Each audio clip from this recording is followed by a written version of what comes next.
교회 복덩어리십니다.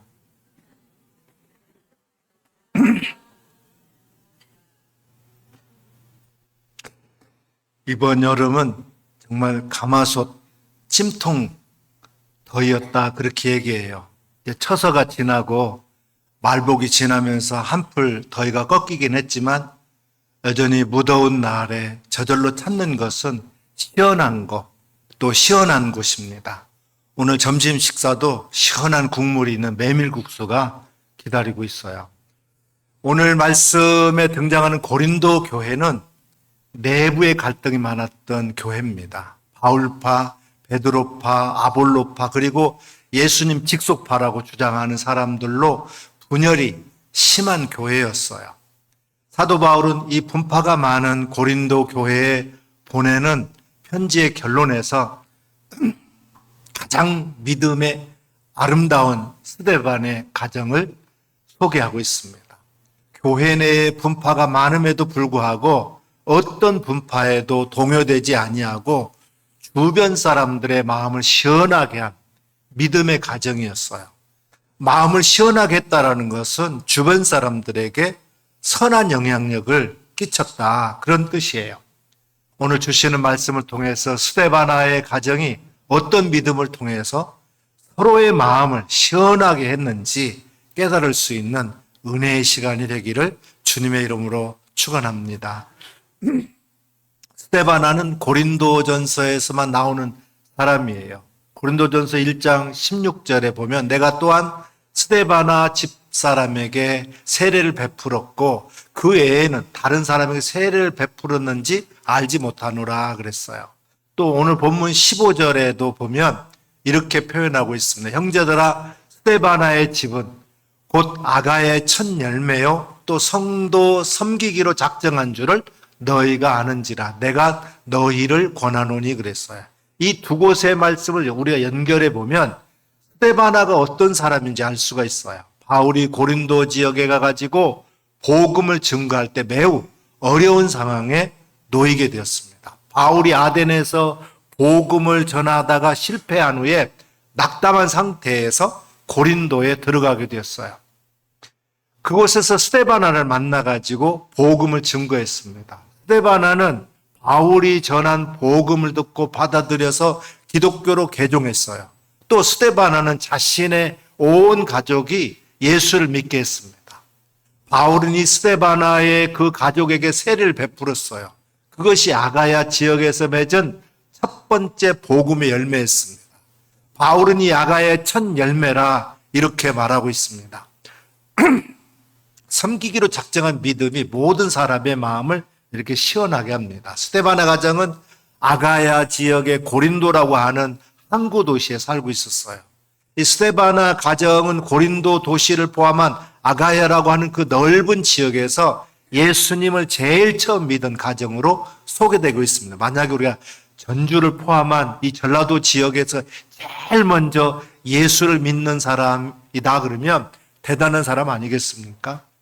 오늘 본문 15절 전반부 말씀에 형제들아 스데바나의 집은 곧 아가야의 첫 열매요라고 이렇게 소개하고 있어요. 아가야 지역의 첫 열매인 스데바나가 사도 바울에게 얼마나 소중한 그런 영혼이었겠습니까? 그 증거로 사도 바울이 스데바나의 가정에게는 직접 세례를 베풀어 주었어요.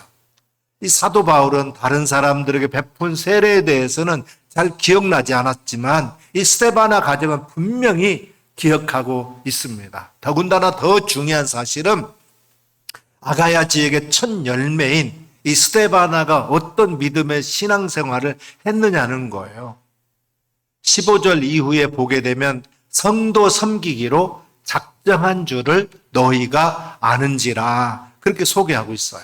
첫 열매인 이 스데바나 가정이 먼저 믿는다고 텃세를 부리면서 목에 힘을 준 게 아니라 성도들을 섬기기로 작정했다는 거예요.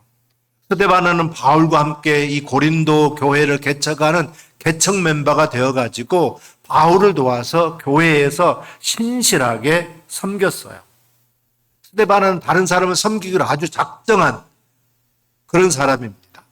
교회 안에 모든 굳은 일을 도맡아서 섬기면서 그것을 사명으로 생각했어요. 이 스데바나의 섬김을 모든 고린도 교인들이 다 인정하고 있습니다. 그래서 바울은 너희가 다 아는지라 그랬어요. 저는 고린도 교회가 내부 분열로 많은 어려움이 있었지만 그걸 이겨낼 수 있었던 힘은 이 스데바나 가정처럼 먼저 믿는 사람들이 섬기기로 작정했기 때문에 가능했다고 생각해요. 오늘 본절에서 섬기기로 작정했다는 말의 원뜻은 섬기는데 중독이 되었다는 뜻이에요. 우리 교회가 코로나 시절을 지나면서 3년 동안 식사 섬기는 일을 하지 못하면서 모두 다 이제 식사 준비하는 것이 힘들다 그렇게 말할 때 권사님들 중에서 자원해가지고 교인들 식사를 준비하겠다 이렇게 말하는 분들이 있을 때 얼마나 감사하고 제 마음을 시원하겠는지 모릅니다. 물론 옆에서 도와주는 많은 분들이 있어요. 그분들의 노고를 모르는 게 아닙니다. 근데 남들이 힘들다고 할 때 제가 하겠습니다. 이렇게 말하는 것은 목사의 마음을 시원하게 얼마나 시원하게 하는지 몰라요. 누가 이 일을 할고 할 때 내가 여기 있나이다. 교회 학교 봉사로 봉사하겠다고 하는 분들이 없을 때 제가 하겠습니다. 이런 분들이 필요합니다. 이런 분들이 주님의 마음을 시원하게 해드리는 사람이에요. 또 전도하는 것이 힘들다고 말할 때 내가 하겠습니다. 이런 분들이 필요합니다. 주님의 마음과 목사의 마음과 우리 성도의 마음을 시원하게 하는 그런 성도들이 오늘 이 시대에도 필요한 줄 믿습니다.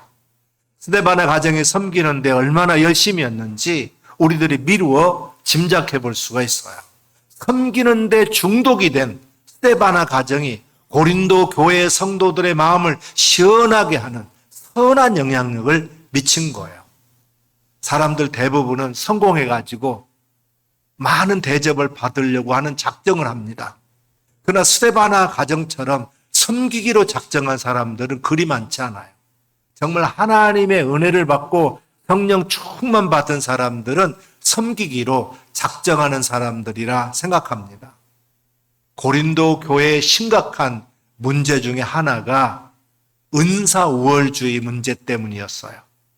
자신들이 받은 은사를 성도들에게 보여주면서 자랑하다 보니까 교회 내에서 시기와 다툼이 생기게 된 거예요. 아무리 대단한 은사를 가졌다 할지라도 섬기기로 작정한 마음이 없다면 교회에 덕을 끼칠 수가 없습니다. 우리 우림교회는 누구든지 섬기기로만 작정하면 쉽게 교회에 적응할 수 있는 교회예요. 그러나 우아하고 고상하게 신앙생활을 하려고 하면은 조금은 어려움도 따를 수 있으리라 생각됩니다. 우림교회 목회 비전 중에 하나가 섬기는 교회입니다.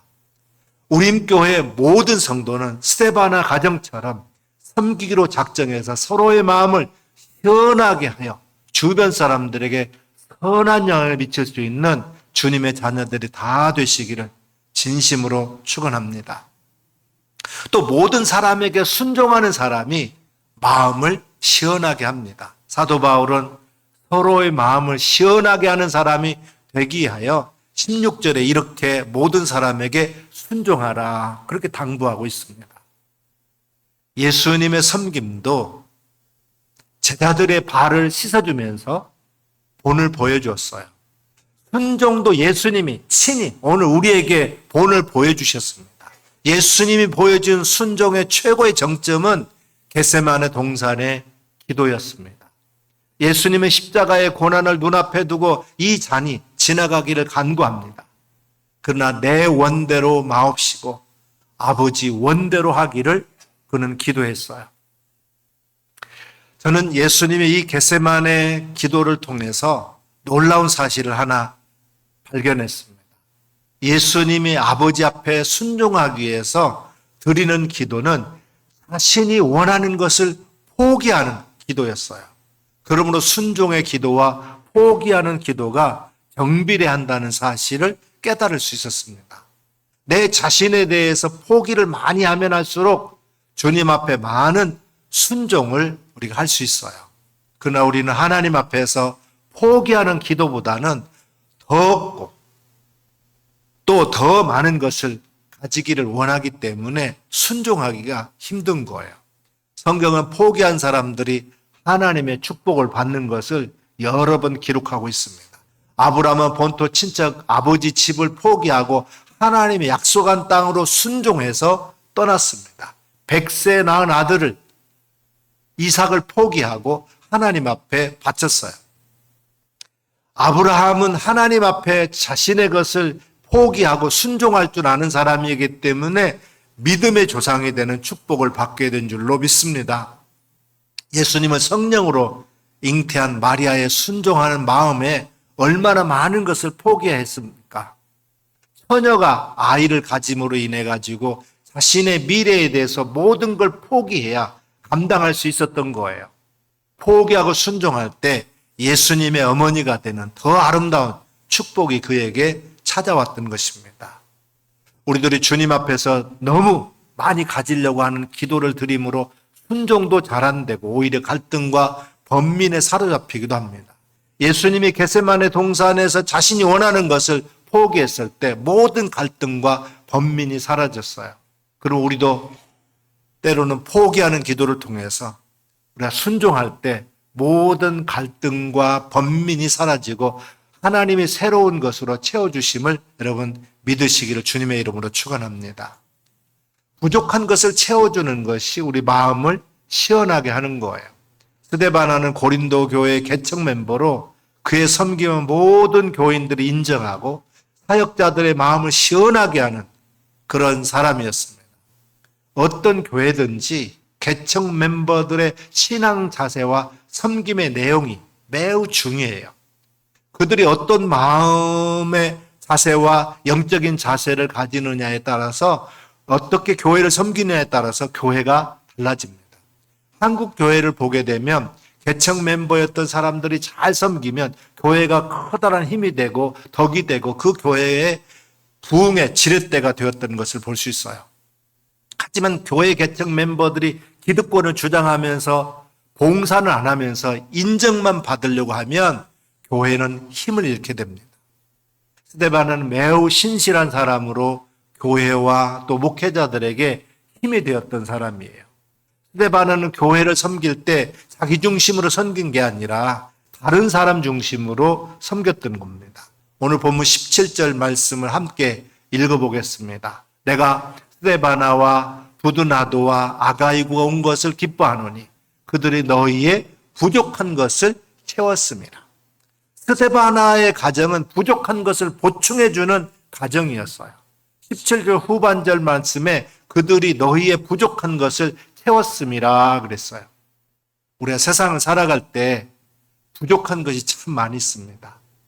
나의 그 부족한 것을 채워주는 사람이 있다면 얼마나 좋겠습니까?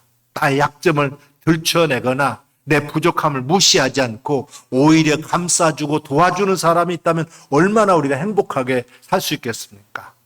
바울이 하나님의 사업을 해나가면서 물질의 부족으로 어려움을 겪었을 거예요. 교회도 물질 때문에 곤란을 겪었을 겁니다. 그런데 그들이 와가지고 그 부족한 것을 채워줌으로 걱정스럽고 답답했던 마음을 시원하게 만들어 주었던 거예요. 18절 말씀에 보면 그들이 나와 너희 마음을 시원하게 하였으니 라고 했어요. 시원하게 했다라는 말은 답답한 것이 다 풀어졌다는 것입니다. 위로와 격려를 받았어요. 용기를 얻었습니다.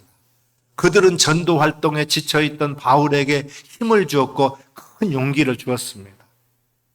하나님의 일을 하면서 피곤할 때가 있어요. 지칠 때가 있어요. 낙심할 때가 있습니다. 탈진이 올 때가 있어요. 포기하고 싶은 그런 위기도 우리가 겪게 됩니다. 이러한 때 붙들어주는 손길이 필요합니다. 열심히 일하다가 지칠 때 다른 사람들이 알아주고 격려해주고 박수를 쳐주면 새로운 힘을 우리가 얻게 되는 것입니다. 그러므로 귀한 일을 하는 사람들을 알아줘야 됩니다. 도와줘야 됩니다. 칭찬과 격려를 아끼지 말아야 됩니다. 다른 사람의 마음을 아프게 해서는 안 돼요. 분위기를 답답하게 만들어도 안 됩니다. 일이 꼬이도록 만드는 사람이 되어서는 더욱더 안 될 줄 믿습니다. 사람들과 함께 일하다 보면 별 사람들이 다 있어요. 항상 부정적인 시각으로 말하고 보는 사람들이 있습니다. 말을 하더라도 삐딱하게 말하는 사람들이 있어요. 사람의 마음을 송곳으로 찌르는 듯한 표현을 합니다. 그렇다고 스스로 맡은 일을 잘 감당하는 것도 아니에요. 이렇게 사는 사람은 하나님이 좋아할 것 같지 않습니다. 이렇게 살아가는 사람은 자신도 편안하지 않을 것 같아요. 그리고 다른 사람들의 마음을 답답하게 만들 겁니다. 모든 문제를 해결하는 사람이 돼야 돼요. 우리가 살아가다 보면 많은 문제가 생기게 됩니다. 문제를 우리가 부풀리지 말고 문제를 일으키지 말고 잘 해결되도록 노력해야 됩니다. 분위기를 희망적으로 만드는 사람들이 돼야 돼요. 모든 일은 보는 시각에 따라서 차이가 생겨요. 긍정적인 눈으로 보고 신앙적으로 생각하면 얼마든지 희망을 가질 수가 있어요. 어렵고 복잡한 문제들도 오히려 축복의 기회로 선용할 수가 있습니다. 우린 가정이나 교회나 직장 어디에서든지 그리고 누구에게나 마음을 시원하게 만들어주는 사람들이 되시기를 주님의 이름으로 축원합니다. 바울을 찾아왔던 세 사람은 바울을 찾아와 가지고 그와 모든 성도들의 마음을 시원하게 만들어 주었어요. 분위기를 탁하게 하고 답답하게 만드는 사람은 불행한 사람입니다. 이 사람들처럼 분위기를 시원하게 만드는 사람들이 오늘 우리도 돼야 될 줄로 믿습니다. 신앙적인 분위기로 만드는 사람들이 돼야 됩니다. 이런 사람들을 하나님이 오늘도 찾고 계세요. 스데바나와 그 동역자들이 고린도 교회의 사랑이 부족한 것을 보충해 주므로 성도들의 마음을 시원하게 함으로 선한 영향력을 미쳤습니다. 교회에서 신앙생활하는 사람들을 보면 두 가지 부류가 있어요. 첫째 부류는 부족한 점을 들춰내는 그런 부류입니다. 부정적인 사람들이 사람의 관계 속에서도 장점보다는 단점을 보면서 부족한 점을 들춰내요. 우리 교회의 부족한 점을 들춰내면 어디 한두 가지겠습니까? 또한 여기 서 있는 저의 부족함을 들춰내기로 시작한다면 아마 헤아릴 수 없을 정도로 많을 거예요. 두 번째 부류는 스데반의 가정처럼 부족한 점을 보충해 주는 가정입니다. 긍정적인 사람들이 부족한 점을 드러내지 아니하고 보충해 줄 수 있는 삶을 사는 사람들이에요. 하나님이 아담을 만드시고 아담의 갈비뼈로 하와를 만들었어요. 그리고 하와에게 아담을 돕는 배필이라 이렇게 말했습니다. 여기서 돕는 배필이라고 하는 뜻은 부족한 점을 보충해 준다는 그런 의미예요. 부부는 서로의 부족한 점을 드러내는 관계가 아니라 부족한 점을 보충해 주는 관계가 돼야 됩니다. 하나님은 우리를 완전하게 만드시지 아니하고 서로의 부족한 점을 보충해 주면서 살아가도록 그렇게 만드셨다는 사실을 기억해야 됩니다. 스데바나와 부두나도와 아가이고 이 세 사람은 바울을 찾아왔습니다. 그리고 부족한 것을 채워줬어요. 마음을 시원하게 해줬습니다. 그러므로 바울은 고린도 교회에게 이런 사람들을 알아주라 그렇게 부탁하고 있습니다. 이런 훌륭한 사람들을 몰라봐서는 안 됩니다. 그들의 노고를 무시하거나 허사로 돌려서도 안 됩니다. 그들의 진가를 인정하고 감사할 줄 알아야 돼요. 마음을 시원하게 해주는 사람을 오늘 서로 알아주시기를 주님의 이름으로 부탁을 드립니다. 칭찬해 줘야 돼요. 주님이 바울을 통해서 권면한 대로 이런 사람을 알아주고 주의 일을 이루어가는 여러분들이 다 되시기를 주님의 이름으로 축원합니다. 바울이 고린도 교회를 목회하고 후임자로 아볼로를 세우고 자신의 에베소에 와가지고 복음을 전하고 있었습니다. 그런데 고린도 교회로부터 들려오는 소식은 흉흉했어요. 교회가 파벌로 나누어져 가지고 다투고 분쟁이 끊이지 않았습니다. 바울은 그 문제들을 해결하기 위해서 고린도에 가야 하는데 갈 수 없는 상황이라 너무나 괴로웠습니다. 그런데 스데바나와 부두나고 나도 또 아고이그가 바울에게 찾아왔습니다. 스데바나와 동행한 부두나도와 아가이구가 누구인지는 잘 몰라요. 신학자들은 어쩌면 스데바나 집의 하인인지 모른다고 그렇게 표현하고 있습니다.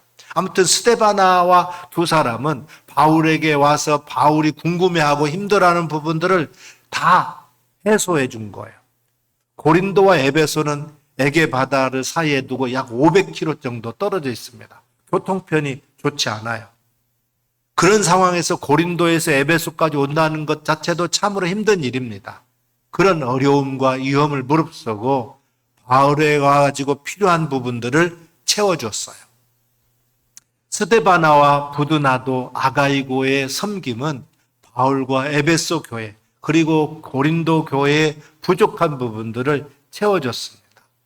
바울이 스데바나 일행의 섬김을 통해서 얼마나 기쁘고 좋았으면 나와 너희의 마음을 시원하게 했다 이렇게 표현했겠습니까?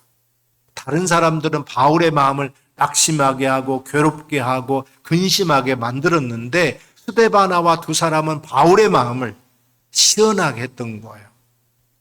힘든 일로 교회가 전전긍긍하고 있을 때 스데바나와 두 사람은 고린도 교회를 시원하게 만들었습니다. 문제를 꼬이게 만든 사람이 있는가 하면 이렇게 문제를 순리적으로 풀어가는 사람들도 있습니다. 스데바나는 문제를 꼬이게 만드는 사람이 아니라 문제를 풀어가는 그런 사람이었어요. 어느 목사님이 섬김에 대해서 말씀하면서 교회에서 진실되게 섬기는 사람은 타오를 생각하고 거짓으로 섬기는 사람은 타이틀을 생각한다 그렇게 말했습니다. 타올은 더러운 곳, 땀을 흘리는 곳, 아픈 곳을 닦는 곳에 사용됩니다. 근데 타이틀은 인정받고 드러나고 높여지는 곳에 사용돼요. 그래서 고린도 교회의 많은 사람들은 타이틀 중심으로 섬겼습니다. 자기 은사를 자랑하는데 그걸 사용했어요. 그로 인해서 서로 다투고 비난하고 분열이 일어났습니다. 그런 속에서 스데바나는 타올의 삶을 산 사람이에요. 아프고 더러워진 곳을 닦고 싸매고 치유하고 회복하는 것을 힘썼습니다. 그 모습을 보는 사람들의 마음에 진한 감동을 주었고 답답한 마음을 시원하게 만들었던 거예요. 잠언서 25장 13절에 보게 되면 충성된 사자는 그를 보낸 이에게 마치 추수하는 날에 얼음 냉수 같아서 능히 그 주인의 마음을 시원하게 하느니라 그랬습니다. 잠언서 25장 25절에 먼 땅에서 오는 좋은 기별은 목마른 사람에게 냉수와 같으니라 그랬어요. 충성된 사람은 무더위에 일을 하는 사람들이 얼음물을 들이키는 것처럼 시원함을 준다 그렇게 말했습니다. 여러분들은 주변에 얼음 냉수 같이 시원함을 주는 사람이 있습니까? 우리 믿음이 하나님의 마음을 얼음 냉수 같이 시원하게 해드리는 모습입니까? 바울은 고린도전서를 매듭지면서 이 스데바나를 소개하고 있어요. 그리고 스데바나처럼 사람과 하나님의 마음을 시원하게 하는 삶을 살라고 권면하고 우리에게 축복하고 있는 거예요. 우리 고린도전서에서 다른 건 다 잊어버린다 하더라도 바울과 성도들의 마음을 시원하게 했던 사람, 이 섬김의 사람 스데바나는 꼭 여러분 기억하시길 바랍니다. 그리고 우리도 그와 같이 섬김으로 교회의 덕이 되고 하나님께 영광이 되는 삶을 살 수 있기를 바랍니다. 그런 삶이 하나님의 은혜가 충만하기를 주님의 이름으로 축원합니다. 사도 바울은 고린도 교회에 마음을 시원하게 하면서 선한 영향을 미치는 자들을 알아주라 그랬습니다. 속뜻은 스데바나 가정을 본받으라는 거죠. 우리도 본을 받아서 성공하기로 작정한 것이 아니라 섬기기로 작정한 사람들이 돼야 됩니다. 또한 순종의 삶을 살기 위해서는 먼저 포기할 줄도 알아야 됩니다. 그리고 부족함을 들춰낸 사람이 아니라 부족한 것을 보충해 줄 줄 아는 돕는 배필이 될 수 있기를 주님의 이름으로 축원합니다. 그래서 오늘 우리 교회가 이 스데바나 가정처럼 사람들의 마음을 하나님의 마음을 시원하게 해드리는 아름다운 성도들로 가득 채워지는 복된 교회가 되기를 주님의 이름으로 축원합니다.